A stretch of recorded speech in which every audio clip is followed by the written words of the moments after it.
can stand and face the flag. Hands over hearts. I pledge allegiance to the flag of the United States of America and to the republic for which it stands, one nation, under God, indivisible, with liberty and justice for all. Very nice. Let the record show all members are present. And we're going to do no board member comment, committee reports. Anybody went to a committee while you were gone for 6 days? No? Okay. Let's go jump right into public comment. I'll take a motion. Move that we open public comment. I'll second. All in favor of opening public comment? Aye. Opposed? 5-0. Anybody got public comment? Move that we close public comment. I'll second. Moved and seconded. All those in favor of closing public comment? Aye. Opposed? 5-0. Thank you.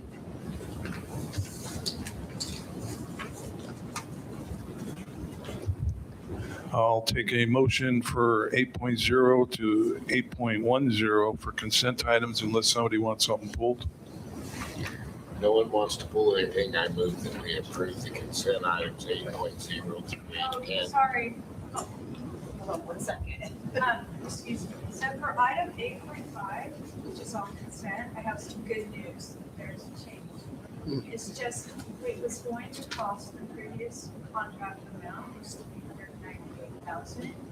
And we got a new amount, which is saving us $108,000. So we're going to post the new to the contract for $289,000. It's technology infrastructure.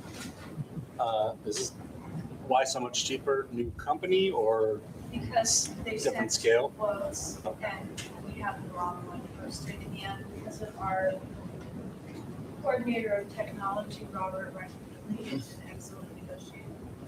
Awesome. Very nice.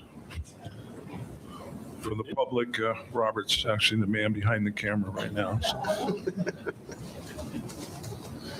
All righty. So let's start all over again. 8.0 to 8.10. You have a motion. I'll second. Motion and second. All those in favor? Aye. Opposed? 5-0. Hearings and appeals. Let's do we have to do them individually. 9.0 is closed public hearing for the middle school English language, arts and materials. I move that we close the public hearing on middle school English language arts materials. I'll second. Moved and second. All those in favor? Aye. Opposed? 5-0. Closed public hearing under 9.1, which is the 26-27 budget, proposed budget. Move that we close item 9.1, the 26-27 proposed budget. Second. Moved and seconded. All those in favor? Aye. Opposed? 5-0. 9.2, I'll take a motion to close the public hearing for the local LCAP. Well, I'm going to close out the category and move that we close 9.2, the LCAP 26-27. All those in favor? Aye. Aye. I mean, second. I didn't get a second. I'm sorry. I'll second. All right. All those in favor? Aye. Opposed? 5-0. 9.3, this is close the public hearing for proposals of the VTA, CLC, Teamsters Union. This is an odd one where you have to open it and close it. This one here. Okay, I'll take a motion to open it. I move that we open 9.3. I'll second. Moved and seconded. All those in favor? Aye. Opposed? Back to 9.3. I'll take a Move that we motion. close Thank you. 9.3. I'll second. All right, very good. Moved and seconded. All those in favor? Aye. Opposed? 5-0. Thank you. 10.0, I do have something to report out of closed session. In closed session, the Board of Education approved the non-election of one or more probationary certificated employees for the ensuing school year. The action was approved by a 4-0 vote. Thank you. Approval of 10.1, the BUSD budget reduction proposal. Take it away, Diane. Thank you. Good evening. So tonight, later in the agenda, you will see that the administration is proposing tentative agreements with our bargaining units and unrepresented groups. And because of the increase, I just want to shortly explain why we're doing this budget reduction proposal. So at second interim, we brought to the board in March our financials, which go through January 31st. 2026. And at that time, the board did approve a reduction of $500,961. That plan was approved in March. So now that we're bringing these tentative agreements to the board, they include a 2.3% increase for the 25-26 school year salary schedule, and one-time off schedule health benefits compensation. So the district was required to be able to certify a minimum required reserve of 3% for their unrestricted ending fund balance. And at second interim, which we brought in March, the 27-28 was already at 3%. So in order to make this increase in salary and these negotiations is we need to bring to you a proposal which decreases the general fund and LCAP supplemental by $2.3 million. So it has to do with the 2.3 on salary schedule, which is estimated at 2.3 million, and the one-time benefit compensation at over 218,000. And we're recommending approval, and I do have a slide explaining what it is. And just as a reminder, this is the second interim multi-year projection slide. And if you look at the very far right corner, you'll see 27-28, we were at 3.03%. And the budget reduction proposal is two components. And what we've done is we've taken money from what we call ELEP, Expanded Learning Opportunity Program, Fund 13, which is food services, and restricted lottery funds, which we're going to save out of the unrestricted general fund of $946,000, moving it to these restricted other funds. So that's one part of the reduction proposal. And then the second part is the intervention teachers, which now are in the, it's unrestricted, but it is supplemental LCAP, which is part of our LCAP goals. We're going to take that almost $1.4 million that it costs to fund the teachers and move it to one-time discretionary fund for the next 2 years. That's our plan. So they will be funded for 2 more years at a minimum. And then you get a total reduction, proposal reduction of 2.3 million. And that's my presentation. Any questions? This is an action item, so I'll take a motion and a second. I'll make a motion to approve 10.1 Brentwood Union School District budget reduction proposal. I'll second. Moved and seconded. All in favor of the budget reduction proposal? Aye. Opposed? 5-0. Just so everybody knows, the next several items are all action items. 10.2, approval of Brentwood Union District proposed 26-27 budget. And again, action item. Yeah, and school board, so as a reminder, these are two-part agenda items. So both 10.2 and 10.3, the approval of the local control accountability plan. The presentations are provided to you that were provided at the last meeting. We're happy to answer questions. They are action items tonight, and so we're happy to answer questions and or we turn it back over to you. If there are no questions, I move that we approve item 10.2, the proposed 26-27 budget. I'll second. Moved and seconded. All those in favor? Aye. Opposed? 5-0. 10.3, approval of the LCAP plan. Well, we've been through this. last time with all, Right. like, and that's the case with all these things. And so it's not like we're just pushing things through. Yeah.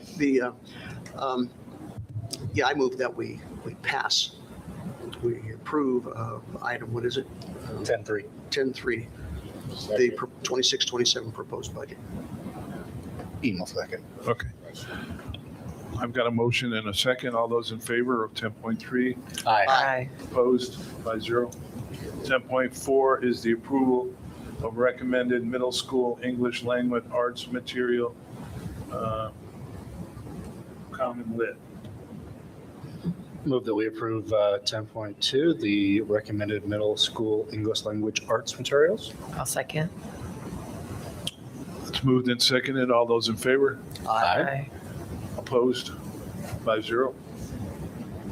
All right. Now we have a presentation. Just for a footnote on that last one, the contract amount is $118,383.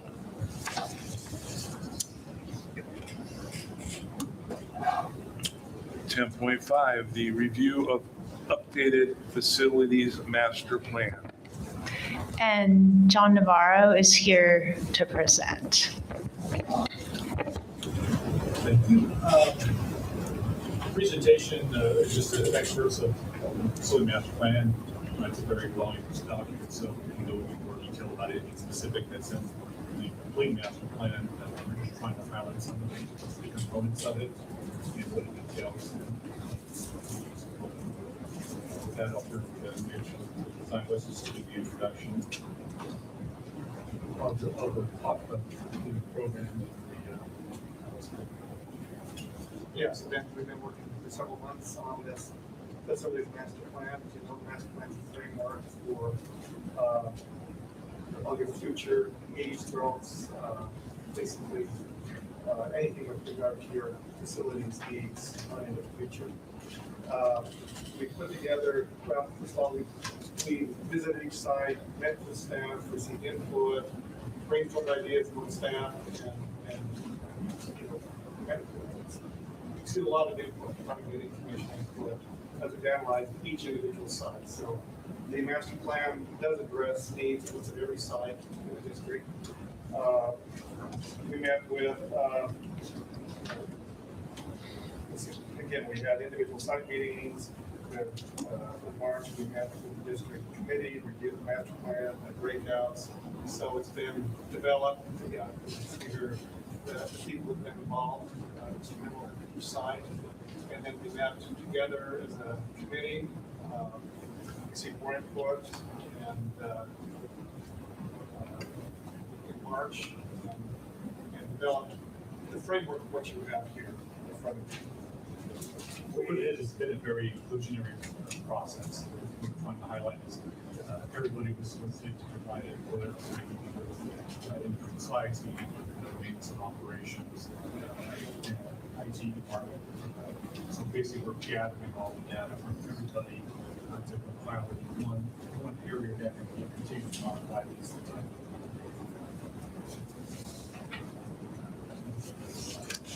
So we put the core values that we should put it in the program. The thing that I noticed when you look at the core values, it refers to a lot about environment. We consider the facility master plan as a huge component of the environment, the emerging environment, as an integral component. So that's how this master plan and our facilities agenda follow the values.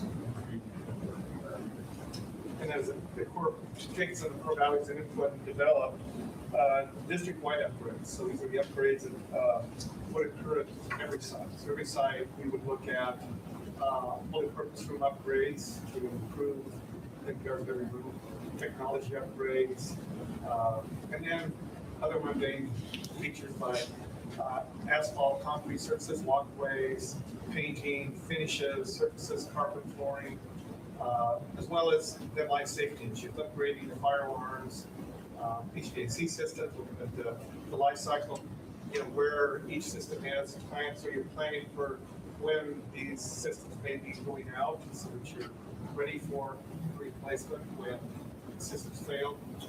again, as well as the play structure, surfacing, and then as well improving library media center capabilities and technology there for needs the future as well.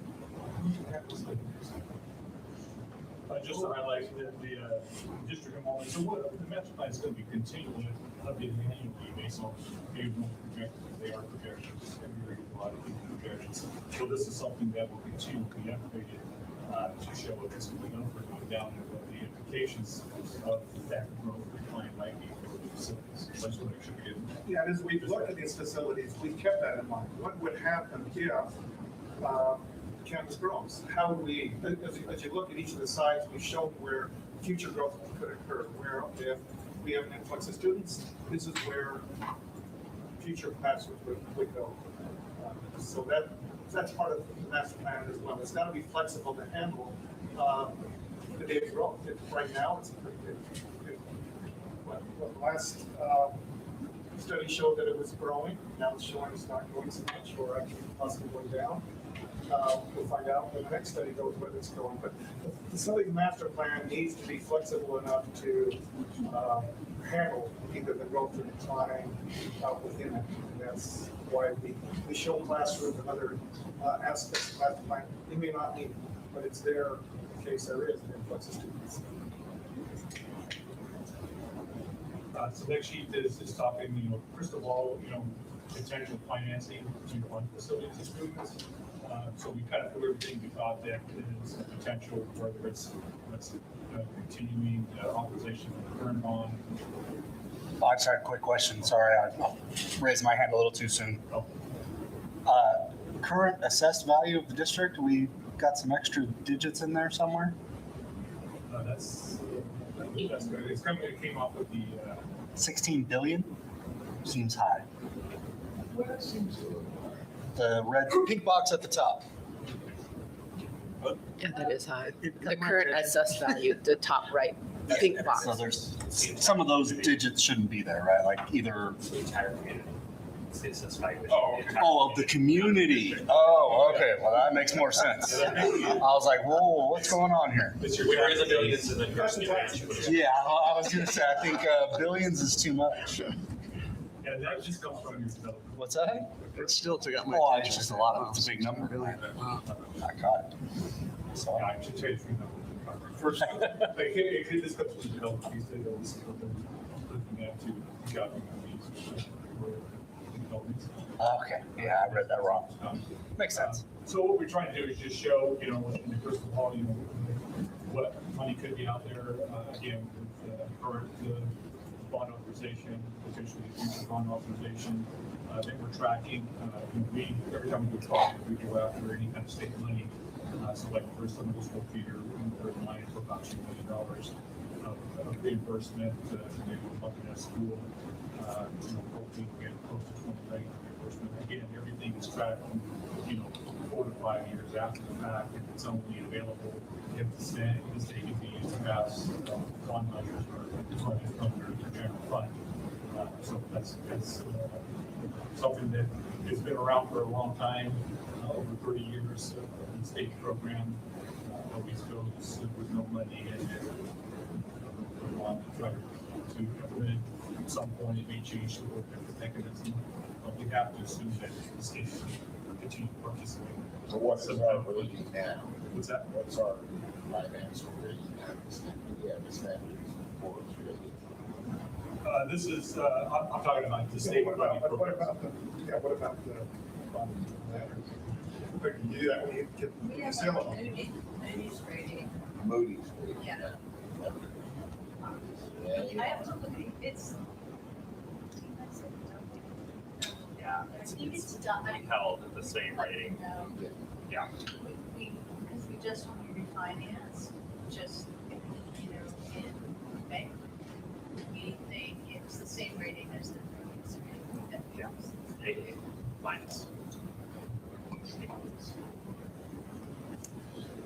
So again, we're just trying to anticipate something that might be out there for us to help with these. This current state program, we have modernization eligibility, we have a current amount, which is right now, we also have the 10-year projection of what that modernization could generate, so that's about we've got from 4.5 million that we have eligibility now for certain sites, another 32 million coming in over the next 10 years. Again, if the program remains as is, and then if we were to either add additional classrooms or new school, or we have some current growth based on new students, then we go into future. And then the goal was to try to say, well, how much do you think you could give in the next 10 years? And the reason why is when you get to the projection, it's like, Yeah. you know, what will we do with that if we've got it? So that's part of the process, and this is the budget he was taking into consideration. There's no point of coming up with rules that, you know, that's double if we would ever get it value, because all we're doing is saying we like to do stuff we can. So we try to do is come up with a priority list of things that we would like to do. If all these things happened, it would obviously be phased as what the projects just never that we're going to go forward and do it all. And it's just a complicated plan. So that's kind of to do the math of what we thought we could do everything. I just want to jump in real quick. So the number that you see at the bottom before you see the total is the future local bond funding, right? So that is purely a placeholder number, right? It's an estimate of what it possibly could be, but ultimately you as a board will make a decision, A, if you're going to go after a bond, and B, what the total number, what the amount of that bond would be. So, but this gives you a picture of what it would look like with that number on the slide before.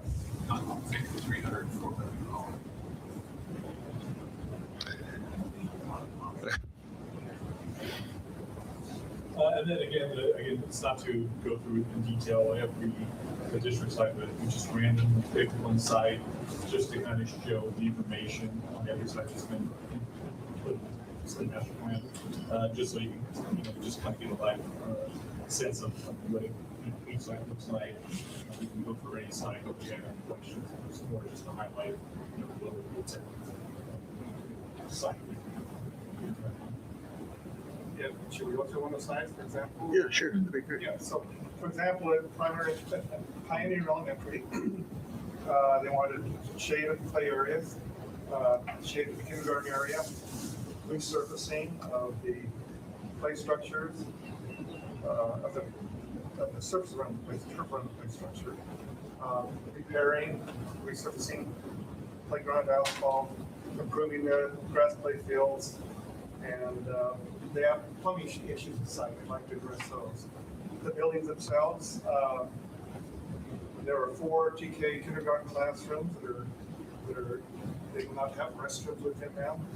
They are not right adjacent to the kindergarten areas. And with that, so that would be a big component of the growth for the school that we for growth application.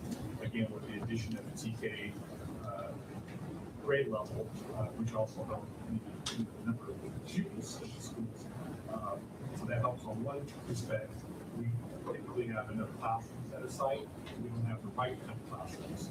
So the goal is if we have financing, we need to deal with the classrooms which are bigger in size and also have curriculum in them for that grade level. That would typically be for schools. yeah, and then additional restrooms, the first grade wing, modernizing library, repair rooms, painting, interior finishes, and then again the district-wide items we talked about, improvement to the multi-purpose room, we replaced the fire alarm system, public address system speakers, additional security cameras, and IT. And if we look at the site plan itself, that's the existing site, and we go to the next plan. Next one. Okay, so you can see the building in the red, number 1 on the left. That would be new TKK classrooms. That'd be a new building, but it'd be adjacent to the existing. So all the kindergarten and transitional kindergarten classrooms would share. It would be adjacent to the playground area. It all have restrooms in them. So this would then,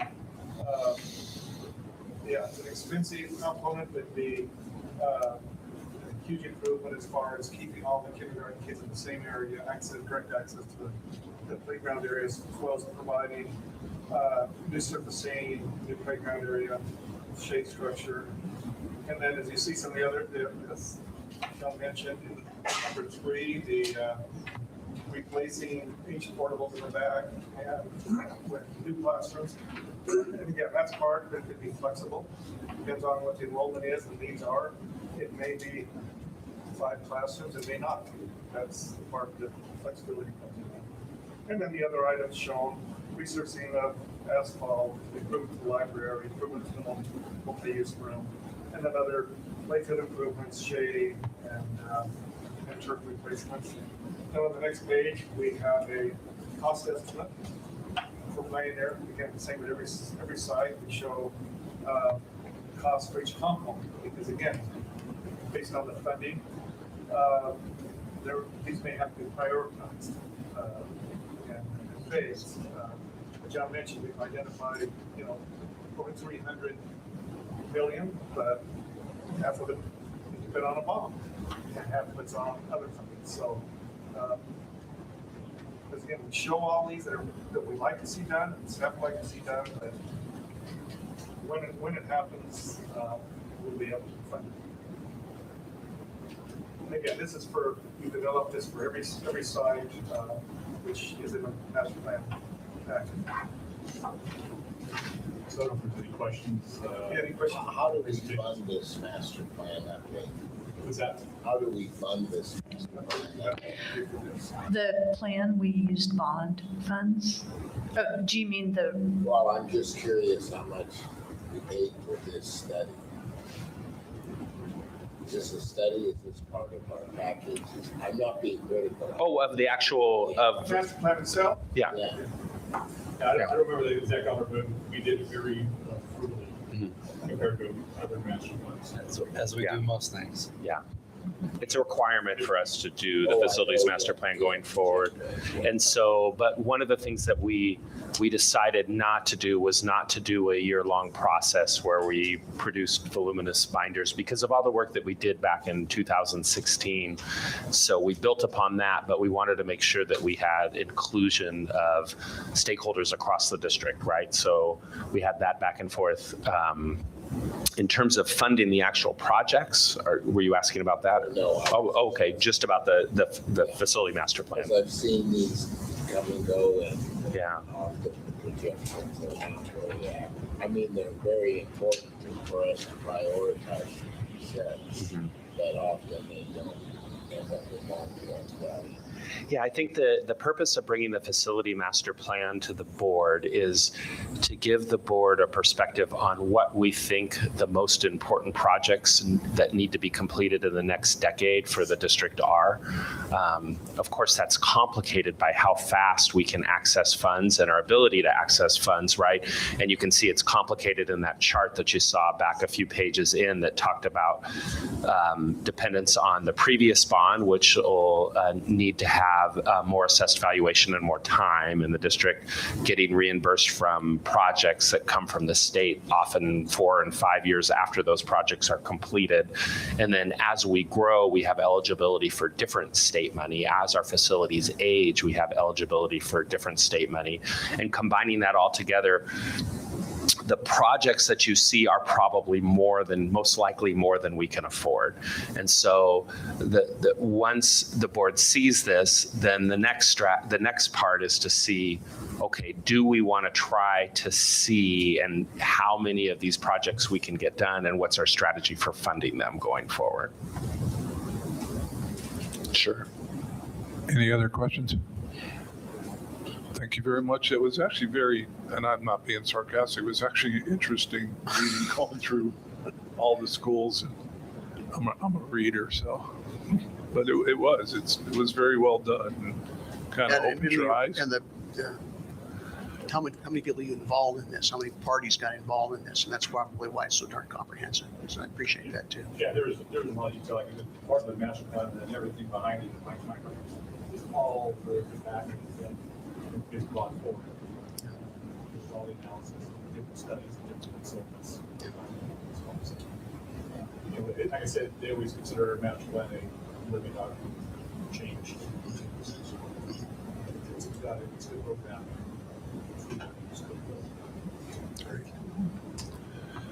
All right, thank you very much. Appreciate it.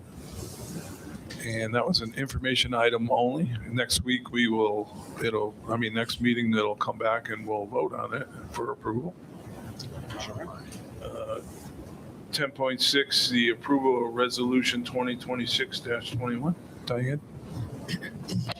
Yes, this is an annual required resolution as part of adopting the budget that is for the education protection account, which was approved by the voters with Prop 30. And it's an annual resolution that we're bringing the board tonight. This is an action item, so I'll take a motion and second. I move we approve 10.6, approval of resolution 2026-21. I'll second. Motion and second. All those in favor? Aye. Aye. Opposed? 5-0. Approval of the district commitment to civility. How do you say that word? I'm sorry. Civility. Civility? What? Civility. Like he said, move on. Thank you, Board. It's been a while since I've been presenting. So thank you, Board, for letting us come present this to you for action tonight. So this is our commitment to civility. And we feel this is really important to have a shared commitment, expectation with our families, our students, our staff on how we interact with one another in our shared spaces, in the offices of all of our schools and district, and in our conference rooms when we're having meetings, and really being good models for our students on how adults should treat each other. So if you had a chance to read it, it really is about how we speak together, share with each other, and it's just really important to have that shared just expectation. An issue of growing sensitivity. Absolutely. Absolutely.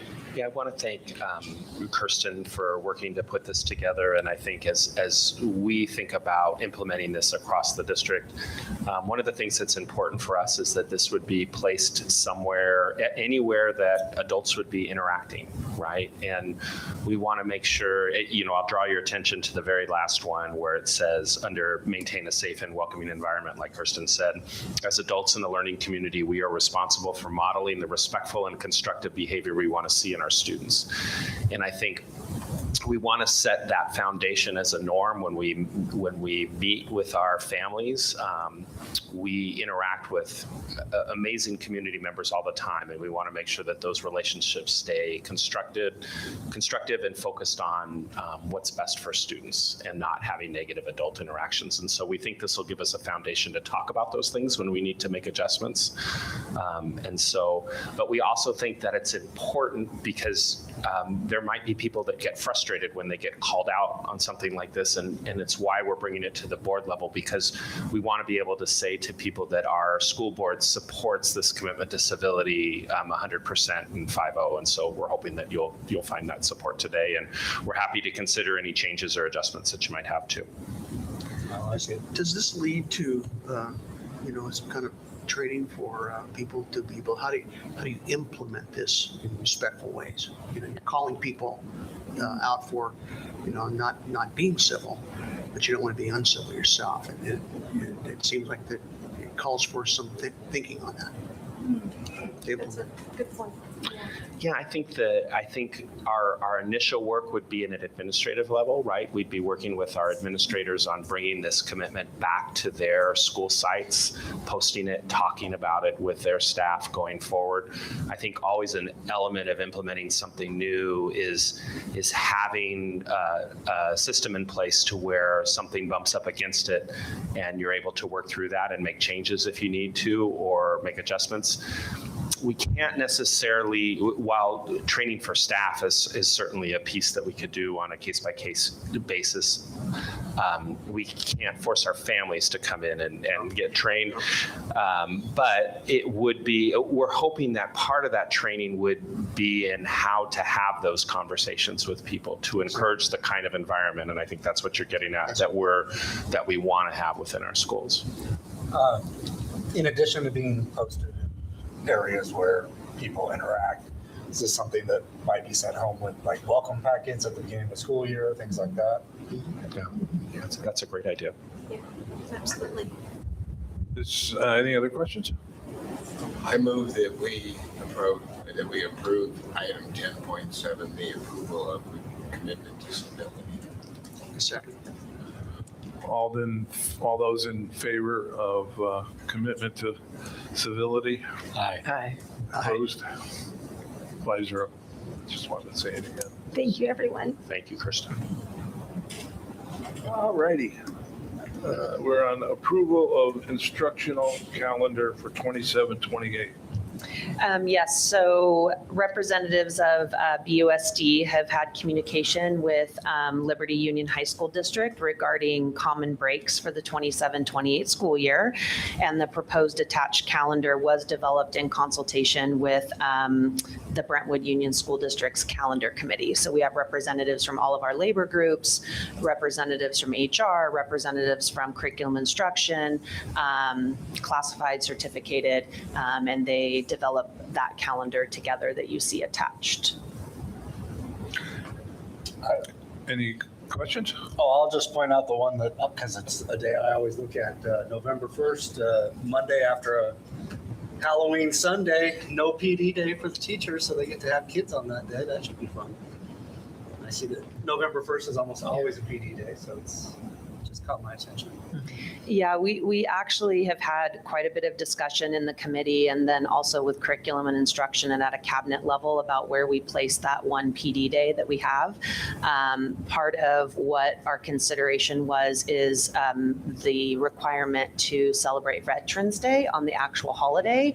And looking at the Liberty Union calendar, the holiday in 27-28 falls on November 11th, and Liberty Union has a couple of floating holidays that we do not have, non-instructional days. So they actually do not have school on the 12th, and our concern is the loss of ADA that we saw this year, and the reason why we brought the revision back when I first started for 26-27 to try and mitigate that a little bit. And it's a difficult balance because professional development is crucial to our teachers and critical, but we also know that children with a lot of sugar the night before is not always easy either. I remember being in the high school district and always being so jealous that we never had the day after Halloween off. Very nice. I'm more. Makes sense to match it up with Liberty, so I like that. When I had a real job, I used to be more upset over the Super Bowl, but it's just me. All righty, this is an action item. Oh, we already did that? No, this is an action item. 10.8 approval instruction calendar 27-28.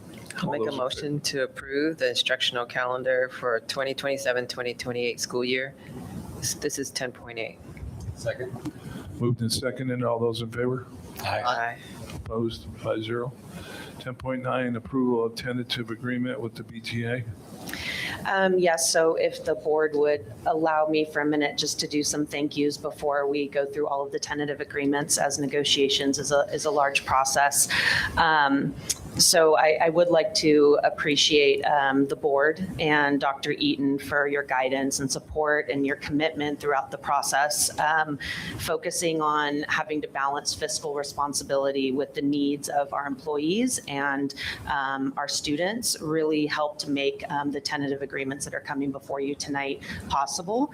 I'd also like to recognize all of the bargaining units, the BTA, CLC Teamsters, and CSEA for the work that their teams did at the table with the district. I'd also like to thank some of the people who joined me at the table. It's definitely a joint effort. Diane Deschler sits with me at every single negotiations group, which is hugely beneficial and not all that common. I have negotiated at tables where the CBO does not sit at the table, and it is a huge asset when the CBO is competent and willing to participate in negotiations. So I really appreciate appreciate that. Principals Nick Casey, Lenore Medina, and Allison Martin were part of negotiations this year. Vice Principal Kara Ravina and Kristen Neeson, our Coordinator of Food Services. I'd also like to thank Janelle Largent, our Director of Fiscal, and also Lisa Shaw, our Senior Account Clerk, who does all of our benefits. They're doing a lot of the behind the scenes work of costing out that we need sometimes, like literally, I have asked them for cost out information like while we caucus in 30 minutes, and they drop everything and help Diane and I out with that. So I appreciate that. Also, the Human Resources Secretary, Jenny Clark, she helps me do all of the organizing of dates for 3 groups while we negotiate. And that's a heavy lift, organizing about 50 people between 3 negotiation groups. And then finally, I'd like to recognize members of our cabinet, Director of CNI, Michael Bowen, Director of Student Services, Kirsten Jobin, Director of Special Education, Justine Melendez. A lot of what you see in the BTA agreement, the 3 of them helped me with, especially when you look at our new evaluation article and the revision of that article, the update of the evaluation tools, and the creation of tools that we have never had in this district for counselors, school psychologists, and SLPs. And so I really always appreciated that whenever I had questions or needed background, they were always willing to meet with me. So that being said, 10.9 is the tentative agreement for Brentwood Teachers Association. As Diane talked about earlier, all 6 agreements that you see tonight have similar components of a 2.3% salary increase, and then also a one-time off-schedule benefits, medical benefits reimbursement to eligible employees. Attached to each of the tentative agreements that are before you tonight are all of the other articles for contract language that we made changes to. And then as Diane talked about earlier, when you approved the budget reduction for 26-27, each of the individual groups' fiscal impact is on the cover sheet, either on page 1 or page 2 for each individual group. But holistically, that $2,300,000 that you approved for 26-27 is the total cost of these 6 agreements for our groups. Wow. Any questions, comments? Quick comment, no questions at this time, but kind of like Vic mentioned earlier when we were talking about the LCAP, and for people watching at home, we're going to rapidly approve all of these probably, but know that there are hours and hours and months of negotiating and time and effort that went into all of this. Carrie, you and your team, Diane, you as well, all of the cabinet, thank you for all of the hard work. I know it's not easy, and we always wish we can do more, but to be able to do what we are able to do is a miracle. A miracle. It is. It really is. And it's all because of the hard work that all of you guys put into it. So thank you. So with that being said, kudos to all of you. Yeah, absolutely. All righty. Well, let's, we have to approve this thing, so a little premature on the clapping, I guess. So. I will start with motion to approve 10.9, the tentative agreement with Brentwood Teachers Association. I'll second. I have a motion and a second. All those in favor? Aye. Moving right down to 10.10. I move we approve item 10.10, approval of the tentative agreement with classified liaison committee. Second. We have a motion and a second. All those in favor of 10.10 approval? Aye. Opposed? 5-0. 10.11, tentative agreement with the CSEA. Move that we approve item 10.11, the tentative agreement with CSEA. I second. I have a motion and a second. All those in favor? Aye. Opposed? 10.12, approval of tentative agreement with the Certificated and Classified Management Group. I move we approve item 10.12, approval of the tentative agreement for certificated classified management group. Second. Oh, I have several seconds. That's good. All those in favor? aye. Opposed? 5-0. And I will move that we approve 10.13, the tentative agreement with the confidential / supervisory group. Second. Motion second. All those in favor? Aye. Opposed? 5-0. Aye. Somebody want to take 10.14? Okay, approval of compensation agreement and contracted employees. Motion? I'll make a motion to approve 10.14, approval of compensation agreement with contracted employees. Second? Moved and seconded. All those in favor? Aye. Those opposed? 5-0. 10.15.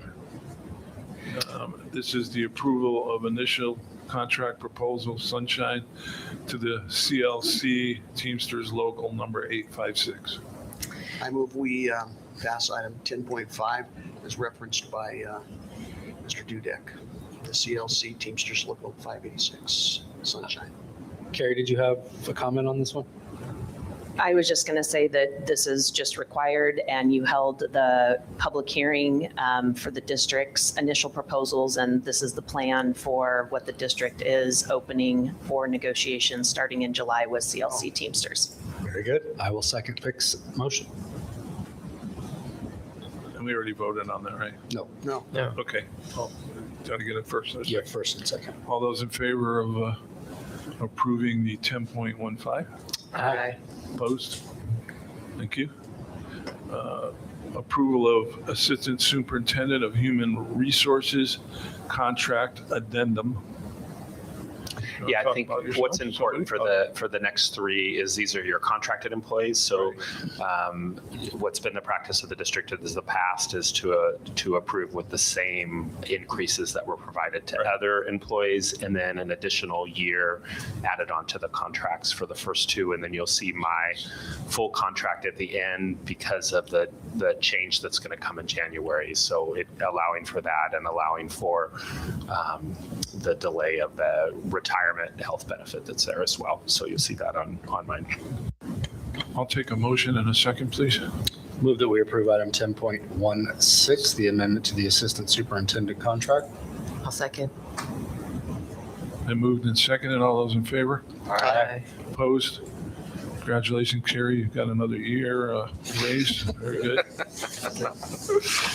That's a big one for Diane coming up. 10.17, approval of Chief Business Official Contract Addendum. It's the same thing that Dana Move that just we talked approve about. item 10.17, the Chief Business Official Contract Addendum. I'll second. All those in favor? Aye. Opposed? 10.18, I know didn't you want to speak to something on this or no? No? Unless anybody has any questions, I'm Okay, too. that'll work. Yeah. 10.18, approval of updated superintendent contract.